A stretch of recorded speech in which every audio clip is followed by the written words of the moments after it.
Bonjour. L'épisode d'aujourd'hui va reprendre l'un des premiers conseils que j'ai eu l'occasion de rédiger en mode blog sur mon site internet et que j'ai fait figurer dans la playlist conseils généraux sur ma chaîne YouTube. Il s'agit de deux modes de temps, de deux modes temporels de travail pour améliorer son niveau en mathématiques. Les temps courts et les temps longs, j'avais appelé ça. Et j'étais assez content de cet article qui est assez bateau, enfin, peu d'originalité dans les conseils en soi, et j'aime bien comme ça prodiguer des conseils qui ne sont pas originaux. Rares sont les conseils vraiment originaux et qui sont bien pour beaucoup de gens, voilà, pour être très clair. Plus ils seront originaux et plus il y aura de risques que ça marche sur un nombre d'élèves assez restreint en fait. Et l'idée c'est plutôt que les vérités générales sont là, les conseils de bon sens sont là, ce qu'on essaye plutôt de faire, ce que je trouve judicieux de faire, c'est d'essayer de les dire de manière originale, de les présenter de manière originale, que ça parle de manière originale aux élèves. Et je trouve que ça rejoint pas mal le rôle d'enseignant en mathématiques. Voilà, on n'est pas là, on n'invente pas des théorèmes tous les jours, ou même jamais, mais on présente des résultats que d'autres avant nous ont établis à la sueur de leur front, et on essaie de les présenter de manière originale, voilà, de s'adapter au public, de s'adapter à l'année, à la situation, à l'élève en question, pour que la compréhension soit au rendez-vous. Donc cette idée d'améliorer son niveau en mathématiques avec deux modes temporels, qui sont les temps courts, ce que j'ai appelé les temps courts et les temps longs, c'est de considérer que, étant donné qu'on a une denrée temps qui est limitée, quand on planche sur des exercices, quand on veut résoudre des exercices pour s'améliorer, pour améliorer ses capacités de résolution, eh bien, en fonction, au fur et à mesure de... Enfin, comment dire en fonction du moment dans l'année, on va plutôt privilégier ça, les temps courts ou les temps longs. Donc, là, je vais adapter ce conseil à la période estivale pendant laquelle je parle en ce moment. Donc c'est la période des temps longs. Voilà, je réexplique rapidement ce que je veux dire par temps court et temps long. J'ai un exercice face à moi, j'ai la correction. C'est le temps que je vais me consacrer, que je vais plutôt consacrer à l'exercice avant de regarder la correction.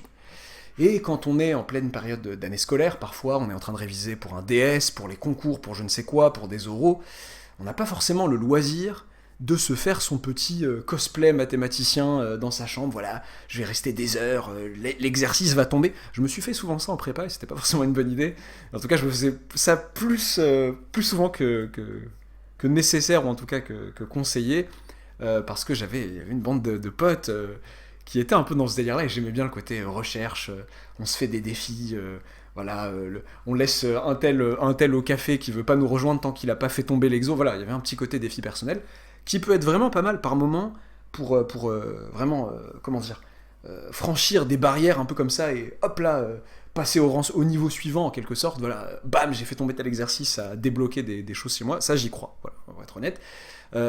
Mais faut avoir conscience qu'il y a certains exercices qu'il faut quand même, enfin je veux dire, faut consacrer une partie de son temps à aussi, acquérir des automatismes, prendre le temps, ça je ne transige pas là-dessus, prendre toujours le temps de chercher les exercices dont on va regarder la correction, sinon ça sert à rien, pour être honnête, à part la mimique, voilà, j'ai vu ça dans la correction, donc je vais refourguer ça, mais essayer un minimum de chercher pour que la correction vienne comme une réponse à un réel problème, à un réel mal, à un besoin, et que ce soit pas genre bam, j'enchaîne des énigmes, je lis des énigmes, je regarde les solutions, bam, tout de suite, à quoi ça sert, voilà. J'achète un livre d'énigmes, et je lis énoncé, réponse, énoncé, réponse, énoncé, réponse. À moins que, je sais pas, je me prépare à une émission télévisée où les énigmes sont du même acabit, où je vais refourguer un peu tout ça, ça sert pas à grand chose. Mais si je veux comprendre un minimum ce qui se passe et les mécanismes, etc., faut que je me sois cassé les dents, j'aime bien cette expression, je me sois cassé les dents sur l'exercice avant de regarder sa correction.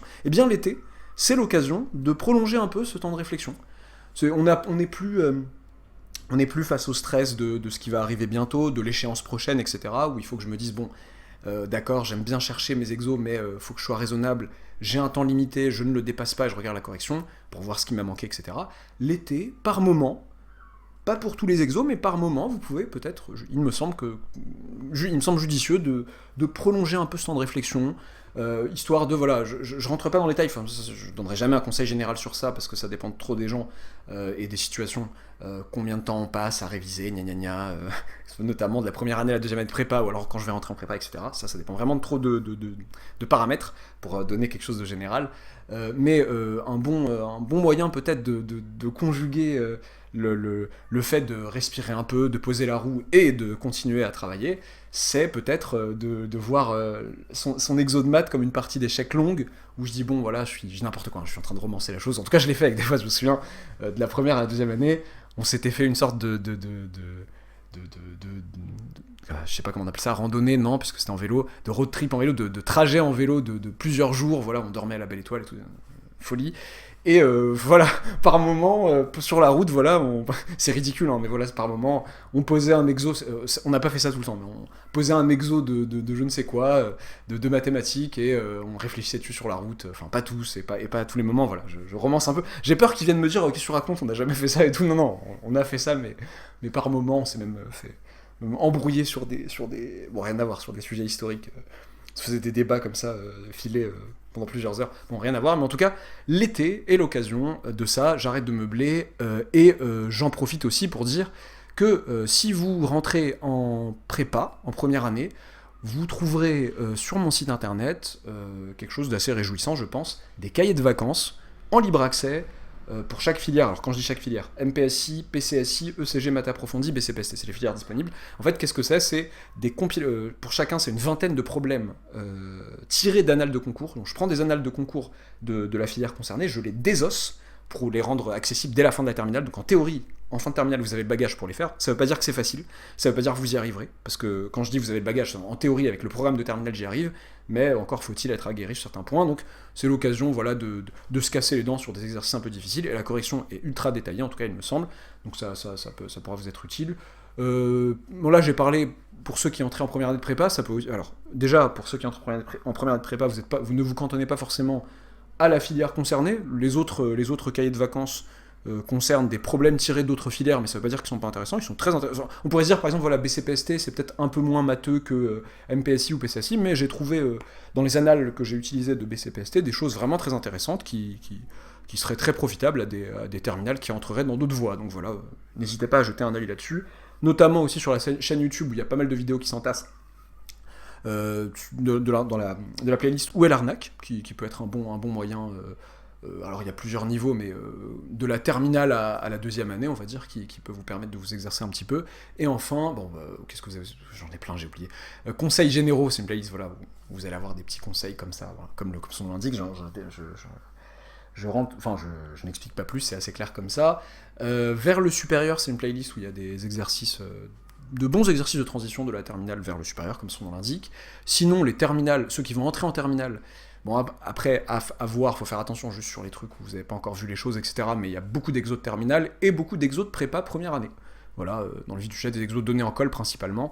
N'hésitez pas à y jeter un œil et, comme je l'ai dit, peut-être multiplier par un facteur, allez, je sais pas moi, 1,5 ou n'importe, le temps de recherche que vous alloueriez en temps normal à un exercice, vu que là, vous n'avez pas la pression et vous avez l'occasion, et même au-delà des exercices, moi je parle beaucoup des exercices, mais l'intérêt de travailler l'été quand on peut, peut-être pas tout l'été, mais ne pas se tuer à la tâche non plus, mais c'est de pouvoir travailler sans le stress. Et ça, bon, si vous êtes lycéen, peut-être que toute l'année vous allez travailler sans stress, ça arrive à certains.